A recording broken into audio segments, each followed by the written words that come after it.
பராசக்தி திரைப்படம் ஜனவரி 9ஆம் தேதி ரிலீஸாக உள்ளது. நேற்று வெளியான படத்தின் ட்ரெய்லர் பட்டையை கிளப்பி யூடியூபில் வியூஸ்களை அள்ளி வருகிறது. இது ஒரு பக்கம் இருக்க இன்னும் சில நாட்களில் டிக்கெட் புக்கிங்கும் தொடங்கிவிடும். எனவே அமரன் மாதிரியே வசூலில் பல சாதனைகளை பராசக்தி படைக்குமா என்ற கேள்வி எழுந்திருக்கிறது.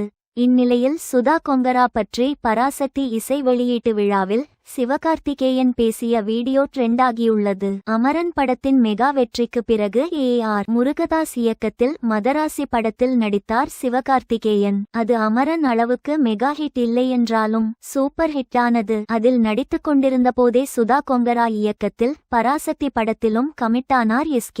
இது அவருக்கு 25வது படமாகும். அமரன் படம் மாதிரியே இந்த படத்தின் மீதும் உச்சக்கட்ட நம்பிக்கையை வைத்திருக்கிறார் அவர். கண்டிப்பாக ஹிட்டடிக்கும் என்ற உறுதியையும் மனதுக்குள் கொண்டிருக்கிறார் அவர். ஏனெனில் படத்துடைய கதை அப்படி. பொதுவாக ஹிந்தி திணிப்புக்கு எதிராக தமிழ்நாட்டு மக்கள் எப்போதுமே உணர்வினை கொண்டிருப்பார்கள். இப்படத்தில் சரியாக அதை சுதா கொங்கரா பிடித்திருப்பதால் நிச்சயம் தரமான சம்பவங்களை செய்யப்போவது உறுதிதான். விமர்சன ரீதியாகவும் வசூல் ரீதியாகவும் பராசக்தி தீ எவ்வளவு தூரம் பாசிட்டிவாக பரவுகிறது என்பதை பொறுத்திருந்து பார்க்கலாம். நேற்று வெளியான ட்ரெய்லரே படம் மெகா ஹிட் என்பதற்கான முதல் அடியை எடுத்து வைத்திருக்கிறது. இந்நிலையில் பராசக்தி ஆடியோ லான்ச்சில் சுதா கொங்கரா பற்றி சிவகார்த்திகேயன் பேசியது பெரிய கவனத்தை ஈர்த்திருக்கிறது. அவர் பேசுகையில், கொட்டுக்காளி படம் பார்ப்பதற்காக அருண் விஸ்வா ஆபீஸுக்கு சுதா மேடம் வந்திருந்தாங்க. படம் பார்த்துவிட்டு பேசிக் கொண்டிருக்கும் போது என்னிடம் ஒரு ஐடியா இருக்கிறது என சொல்லி லவ் ஸ்டோரி ஒன்றை கூறினார். அவர் ஐடியா இருக்கிறது என்று சொல்லும் போதே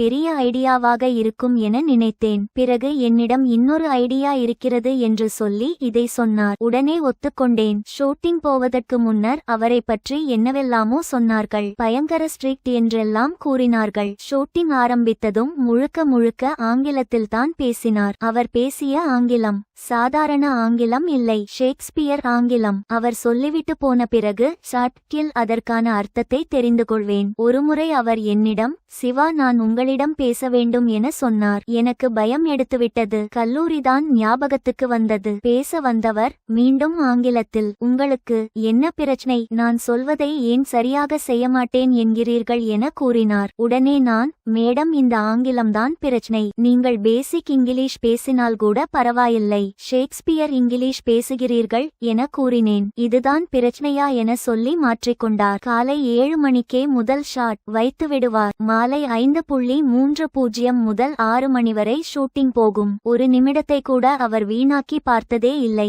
எல்லோருமே பயங்கரமாக உழைத்திருக்கிறோம். ஆனால் சுதா கொங்கரா மேடத்தின் உழைப்புக்காகவே இந்த படம் மிகப்பெரிய வெற்றியடைய வேண்டும் என விரும்புகிறேன் என்றார்.